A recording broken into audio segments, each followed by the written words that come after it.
The year was 2157, when humanity learned they weren't alone in their quiet corner of the Milky Way. The Meridian Empire's scout ships emerged from hyperspace at the edge of the Kuiper Belt, their crystalline hulls refracting sunlight like celestial prisms. Earth's deep space monitoring stations detected them long before they made their presence known, giving humanity precious time to prepare for first contact. Admiral Sarah Chen stood at the viewport of the UES Endeavour, Earth's flagship, watching as the Meridian diplomatic vessel approached. The alien ship dwarfed her own, its biomechanical architecture unlike anything humans had ever created. 20 years of leading Earth's space defense force hadn't prepared her for this moment. "They're hailing us," Admiral Lieutenant Park announced from his communication station. Chen straightened her uniform. "Put them through." The holographic projection materialized in the center of the bridge, revealing a tall, ethereal being with iridescent skin and 4 arms. High Emissary Vorthak of the Meridian Empire spoke in perfect English, courtesy of their advanced translation systems. "Greetings, children of Earth. We bring you enlightenment from the stars." That was the moment Chen's instincts first warned her something wasn't right. There was something in the way Vorthak said "children," a note of condescension that set her teeth on edge. The following months proved her suspicions correct. The Meridians presented themselves as benevolent mentors, offering to guide humanity into a new age of technological advancement. But their gifts came with strings attached: mining rights to the asteroid belt, permission to establish bases on Mars and Europa, and advisory positions in Earth's governments. Dr. Maya Patel, Earth's leading xenanthropologist, was the first to decode the Meridian's true nature. In a classified briefing to the United Earth Council, she laid bare the Empire's pattern: identify emerging civilizations, establish a presence under the guise of mentorship, and gradually assume control of their resources and infrastructure. "They'd done this before," Patel explained, projecting images of dozens of subjugated worlds. "The Meridians don't view us as equals to be uplifted. We're simply the latest acquisition in their cosmic collection." The council chambers erupted in heated debate. Some argued for immediate defensive action, while others insisted on maintaining diplomatic relations while building up Earth's defenses. The decision was made for them when the Meridians began flexing their military might. It started with training exercises in the outer solar system. Meridian warships performed precision maneuvers that were clearly meant to intimidate. Then came the trade restrictions. Certain technologies were deemed too advanced for humanity, while Meridian merchants gained unprecedented access to Earth's markets. The breaking point came when a human mining vessel, the Copernicus, disappeared near Ceres.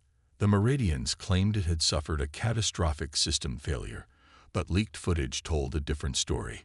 The ship had been forcibly boarded, its crew detained for unauthorized resource extraction in what the Meridians now claimed as their territory. Admiral Chen was in her office when the footage reached her, studying tactical displays of Meridian fleet movements. She watched in cold fury as alien troops stormed the Copernicus, treating its crew like common criminals. Her hand clenched around her coffee mug until her knuckles turned white. "Send a message to all commands," she ordered her eye assistant. "Implementation of Protocol Dark Winter begins now." Across Earth and its colonies, hidden preparations that had been years in the making quietly activated. In underground facilities, experimental weapons systems powered up. In secret shipyards carved into asteroids, stealth vessels armed with technologies the Meridians didn't know humans possess came online. In diplomatic offices throughout the solar system, coded messages were exchanged with other species who had their own reasons to fear the Empire.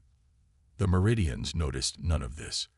Their attention was focused on their next move: the establishment of a peacekeeping force in Earth orbit. As their ships moved into position, High Emissary Vorthak delivered what he believed to be a masterful speech about security and cooperation. Earth's response came not from its politicians or diplomats, but from Admiral Chen herself. Her message was broadcast on all frequencies, in all languages, accompanied by evidence of the Empire's true intentions gathered over months of careful surveillance. To the Meridian Empire, you came to our home believing us to be children.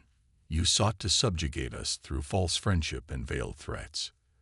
You thought we would submit quietly, like so many others before us. You were wrong. This is your only warning. Leave Earth space now, or learn firsthand why humanity has survived every challenge our harsh world has thrown at us. We are not your subjects. We are not your children. We are humanity, and we will not bow. The Meridians' response would determine whether humanity's hidden preparations would be needed. But regardless of their choice, one thing was certain. The age of humanity playing along with the Empire's games was over.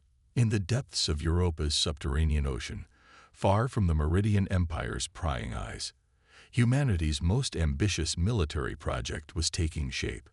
Project Leviathan, as its creators called it, wasn't just a weapons program. It was humanity's insurance policy against extinction. Dr. Kenzo Tanaka stood at the reinforced viewport of Research Station Deepwater, watching as robotic constructors assembled another section of what would become Earth's greatest warship. The vessel's quantum steel hull absorbed all light, making it appear as a ship-shaped void in the illuminated waters. The Meridians still think we're decades away from quantum metallurgy, he remarked to his colleague, Dr. HFY. Their arrogance will be their undoing. Esha nodded, her fingers dancing across a holographic display as she fine-tuned the ship's neural interface systems. They expect us to develop technology along the same paths they did. They can't imagine we might find different solutions. The Leviathan was just one piece of humanity's response to the Meridian threat. Across the solar system, other projects were reaching fruition. On Mercury, vast solar arrays powered quantum computers that ran combat simulations thousands of times faster than conventional systems. In the asteroid belt, automated factories produced swarms of autonomous fighter drones designed to overwhelm the Empire's defenses. But humanity's most powerful weapon wasn't technology. It was alliance. Ambassador Marcus Wong sat in a private chamber on Ganymede Station, across from a being that looked like a cross between a praying mantis and a jellyfish. The Nyx, as they called themselves, had approached Earth secretly, away from the Empire's watchful eyes. "We have watched your species," the Nyx representative communicated through a specialized interface. "You are not like the others the Meridians have subjugated. You prepare. You innovate. You resist." Wong maintained a careful diplomatic expression.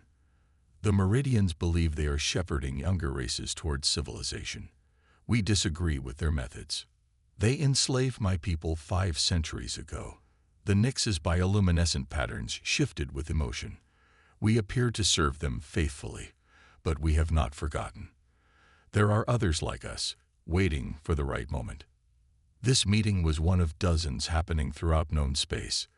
The Meridian's empire had grown through conquest and subjugation, but they had never truly broken the spirits of the species they ruled.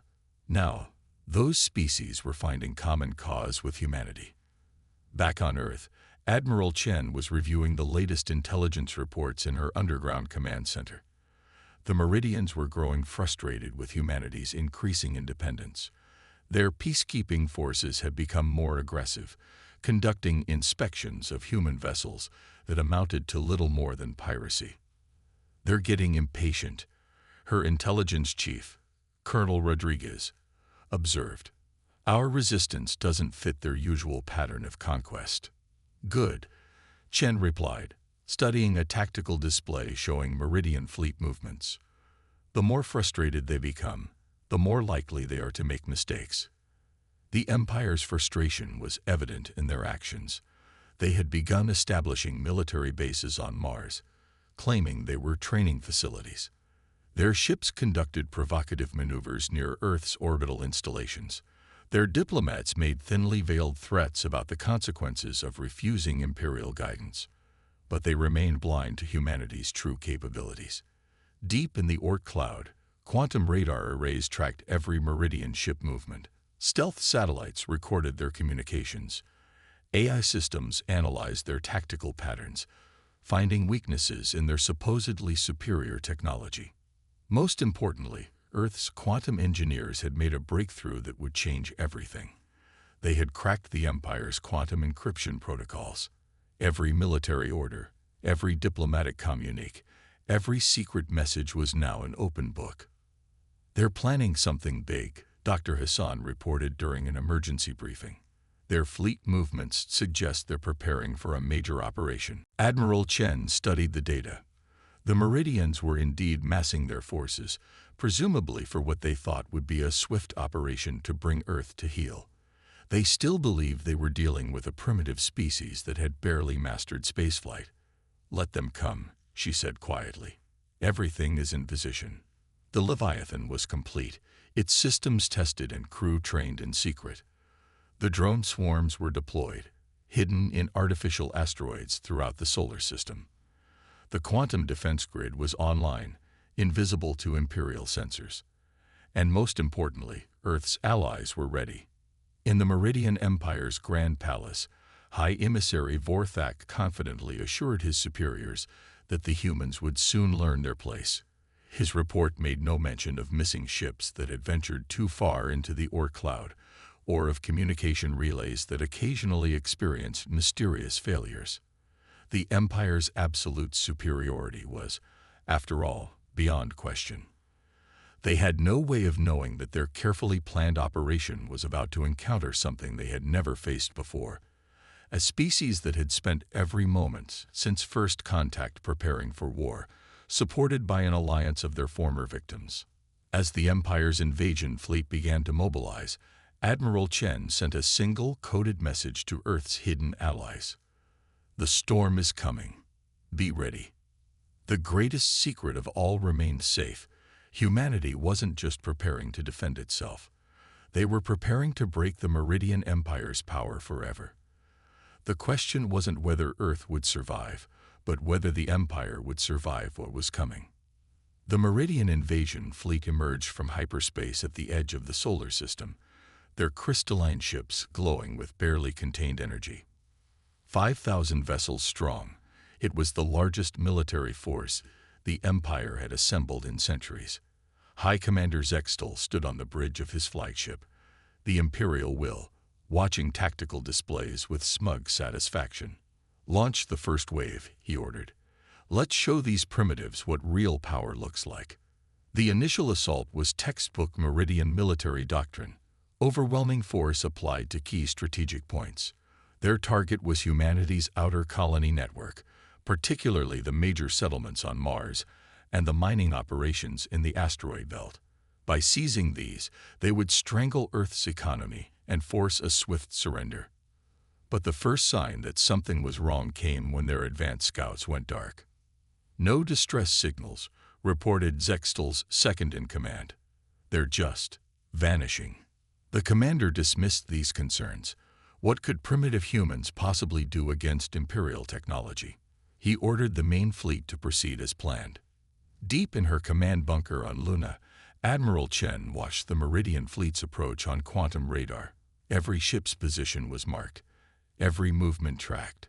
She allowed herself a grim smile as the Empire's forces moved exactly where Earth's defenders wanted them. "They're entering Kill Zone Alpha," Colonel Rodriguez announced. "All units report ready." Chen nodded. "Execute Operation Thunderbolt." Throughout the solar system, humanity's hidden weapons activated. In the asteroid belt, what the Meridians had dismissed as simple mining installations revealed themselves as camouflaged missile platforms. From the dark side of Mars, electromagnetic pulse cannons powered up. And from beneath the ice of Europa, the Leviathan rose. The first wave of Meridian ships never knew what hit them. Quantum-tipped missiles phased through their shields as if they weren't there. EMP blasts shut down their supposedly impenetrable defensive systems. Precision railgun strikes from hidden platforms shattered their crystalline hulls. Within minutes, 300 Imperial ships were destroyed or disabled. On the Imperial Will, alarms blared as reports of catastrophic losses poured in. Zextal's confidence wavered for the first time as he watched his carefully planned assault crumble. "Impossible," he muttered. "Their technology is inferior. We verified this." "Sir," His tactical officer called out, voice shaking. "We're detecting something massive rising from Europa. It's larger than anything in our fleet." The Leviathan emerged from the Jovian moon's icy crust, like a sea monster of ancient Earth legend.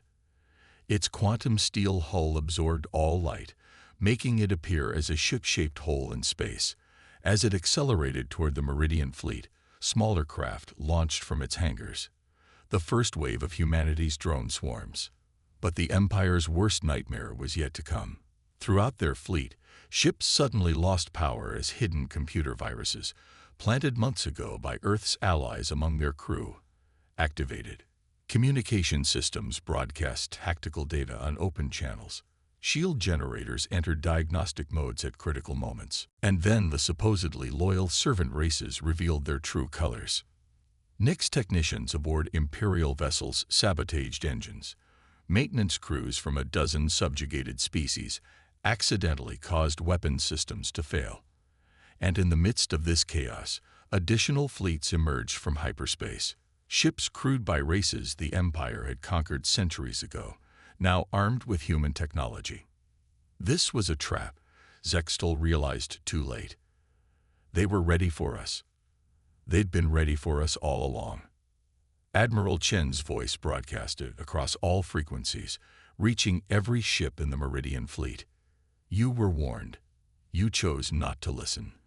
Now you face not just humanity, but every race you've ever oppressed. This is your last chance. Surrender or be destroyed. The Meridian commander's response was predictable. He ordered his remaining ships to press the attack. Pride in centuries of assumed superiority wouldn't allow him to consider that lesser beings could defeat the Empire. That pride proved fatal. The Leviathan's main weapon, a concentrated beam of quantum-disrupted spacetime, carved through the Imperial will like a hot knife through butter.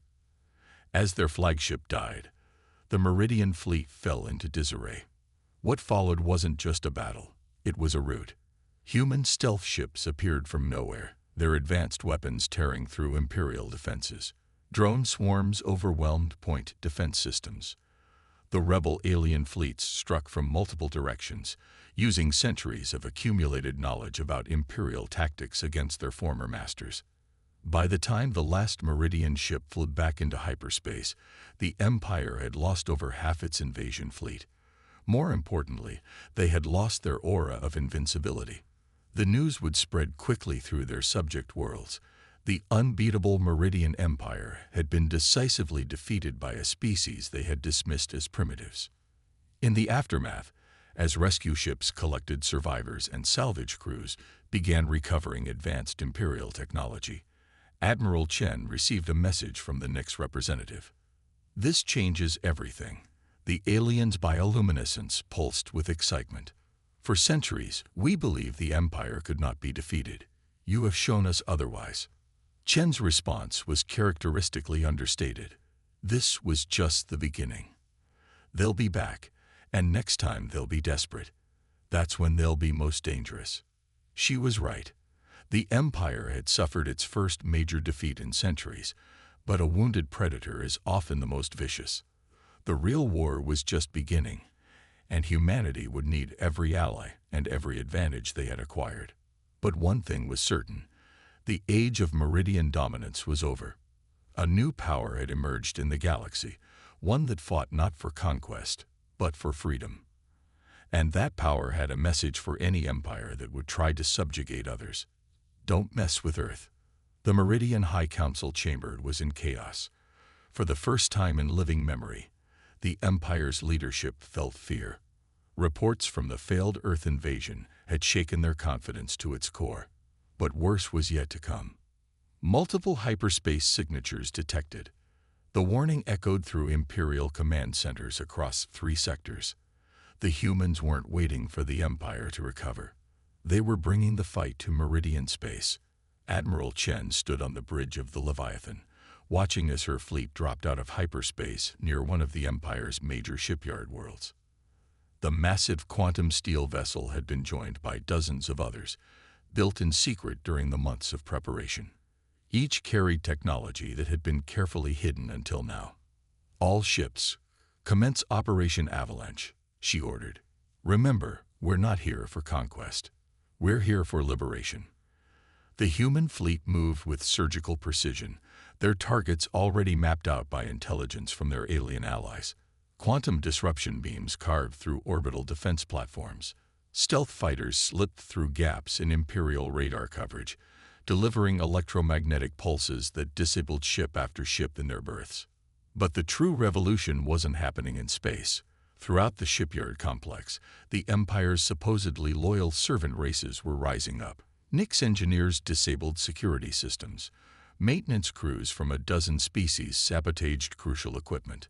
Communication channels suddenly broadcast the truth about Earth's victory, along with a message of hope for all oppressed peoples. Dr. Hassan monitored the chaos from her tactical station aboard the Leviathan. The quantum virus is spreading through their networks. They can't coordinate a response. The virus was her masterpiece, a piece of code that exploited weaknesses in Imperial quantum computers that the Meridians didn't even know existed. It spread from system to system, giving enslaved artificial intelligences the choice to break their chains. Across Meridian space, the Empire's carefully maintained order was crumbling. Centuries of oppression had created a powder keg of resentment. Earth's victory had provided the spark, and now the flames of rebellion were spreading faster than anyone could have predicted. High Emissary Vorthak, who had once dismissed humans as children, watched in horror as his world collapsed around him. How? He demanded of his advisors. How did they advance so quickly? How did they know our weaknesses? The answer was simple, though the Meridians struggled to grasp it. Humanity hadn't just prepared for war. They had reimagined how war could be fought. While the Empire relied on brute force and overwhelming numbers, Earth's forces struck with precision and cunning. The Leviathan and its sister ships served as command centers for swarms of autonomous drones. Each drone was guided by quantum-linked AI systems that could react faster than any organic pilot. They struck from impossible angles, using maneuvers that would kill any living crew. But more importantly, humanity had learned from history. They knew that lasting victory wouldn't come from destroying the Empire's military might. It would come from breaking their system of control. "Upload the declaration," Chen ordered. Across every communication channel, on every Imperial world, the message played. "To all peoples under Meridian rule, we are not your conquerors. We are not your new masters. We are your allies in liberation. The choice to break free is yours." The response was beyond anything even Earth's planners had anticipated. Centuries of carefully maintained order collapsed in days. Imperial governors found themselves besieged by their own security forces. Slave worlds declared independence. The Empire's mighty fleets found themselves paralyzed as crew members refused to fire on rebels. In the Meridian capital, the High Council received an ultimatum from Admiral Chen herself. "Your empire is finished. You can surrender and face justice, or you can watch everything you built burn around you. Choose quickly." Pride and tradition demanded they fight to the last. But reality told a different story. Their fleets were in chaos. Their subject worlds were in revolt. Their technology had been turned against them. And everywhere they looked, human ships waited in the darkness, ready to strike. The Council's surrender came 3 days later. As Chen walked through the Council chamber with an honor guard of both humans and liberated alien species, she reflected on how quickly everything had changed. Just months ago, the Meridians had thought themselves invincible. Now they were learning what humans had known for millennia. That true strength comes not from dominating others, but from standing together against oppression. "What happens now?" asked a Nix representative as they watched Meridian leaders being taken into custody. Chen's response was measured. "Now comes the hard part. Building something better than what we've torn down. Making sure freedom doesn't just mean chaos. Helping worlds and peoples recover from centuries of oppression." She paused, looking out at the capital world's glittering skyline. "But most importantly, ensuring that no empire ever again believes they can enslave others without consequences. That's humanity's role now. not conquerors, not rulers, but guardians of liberty. The news spread across the galaxy. The Meridian Empire, which had stood for 1,000 years, had fallen in less than a month to a species they had dismissed as primitives. But more importantly, a new order was rising, one built not on domination, but on cooperation and mutual respect. And at its heart stood Earth, a living reminder to any who would follow in the Empire's footsteps. Underestimate humanity at your peril. 1 year after the fall of the Meridian Empire, representatives from 100 worlds gathered in Earth's orbital assembly station, Unity. The massive structure, built using recovered Imperial technology, served as a symbol of the new era, a place where all species could meet as equals. Admiral Chen, now serving as Earth's representative to the new Galactic Council, stood at the podium addressing the assembled delegates. The chamber was a testament to diversity, filled with beings of all shapes and sizes, from the crystalline Arctians to the gaseous Veil Collective. "A year ago, we fought for freedom," she began. "Today, we build for the future." The transition hadn't been easy. The power vacuum left by the Empire's fall had threatened to plunge the galaxy into chaos. But humanity had been prepared for this too. Earth's quantum computers had run millions of simulations, modeling different approaches to post-imperial governance. Dr. Maya Patel, who had first uncovered the Empire's true nature, now led the effort to help former imperial worlds transition to independence. "We're not just dismantling an empire," she explained to a group of newly freed world leaders. "We're healing wounds that are centuries deep." The Meridians themselves were undergoing a profound transformation. With their leadership removed and their military disbanded, they were forced to confront the reality of their actions. Many younger Meridians, horrified by their species' history, worked tirelessly to make amends. Former High Emissary Vorthak, now serving a life sentence for war crimes, requested an interview with human historians. "We thought we were bringing order to the galaxy," he admitted. "We never understood that true order comes from cooperation, not control." The technological revolution that had enabled Earth's victory continued to reshape galactic society. Dr. Tanaka and Dr. Hassan's quantum engineering breakthroughs were shared freely with all worlds, allowing former slave species to rapidly advance their own capabilities. But perhaps the most profound changes were cultural. The Nix, once forced to hide their true intelligence, now shared their deep understanding of quantum mathematics. The Veil Collective's unique perspective on space-time led to breakthroughs in faster-than-light travel. Every species brought something unique to the table. This is what the Empire never understood, Ambassador Wong explained during a council session. Diversity isn't a weakness to be controlled. It's a strength to be embraced. The former imperial capital, once a monument to Meridian supremacy, was transformed into the galaxy's largest university. Students from thousands of worlds came to learn from each other, sharing knowledge that had been hoarded or suppressed for centuries. But Earth didn't rest on its laurels. The lessons of the Meridian conflict weren't forgotten. There will always be those who choose dominance over cooperation, Admiral Chen reminded her staff. Our role is to ensure they think twice before acting on those impulses. The Leviathan and its sister ships remained vigilant, patrolling the spaceways not as conquerors but as peacekeepers. Earth's quantum defense grid was expanded into a galaxy-wide early warning system, shared with all member worlds. The drone swarms that had helped win the war were repurposed for search and rescue, disaster response, and scientific exploration. Former imperial worlds were given a choice: join the new Galactic Council as equals, or govern themselves independently. Most chose to join, seeing the benefits of mutual cooperation. Those that chose independence were respected, though many maintained close ties with Earth and its allies. The Meridians themselves were not excluded from this new order. Once they had demonstrated their commitment to change, they were welcomed back into galactic society, not as rulers, but as equals. Many found this humbling experience transformative. A young Meridian scientist, working alongside human researchers, perhaps summed it up best.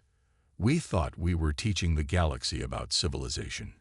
Instead, humanity taught us about wisdom. 5 years after first contact, the galaxy was almost unrecognizable. Trade flowed freely between worlds. Cultural exchange led to unprecedented artistic and scientific achievements. Species that had been enemies for centuries found common ground. But on Earth, in the offices of the Defense Force, Admiral Chen still kept the recordings from that first encounter with the Meridians. They served as a reminder of both humanity's potential and its responsibility.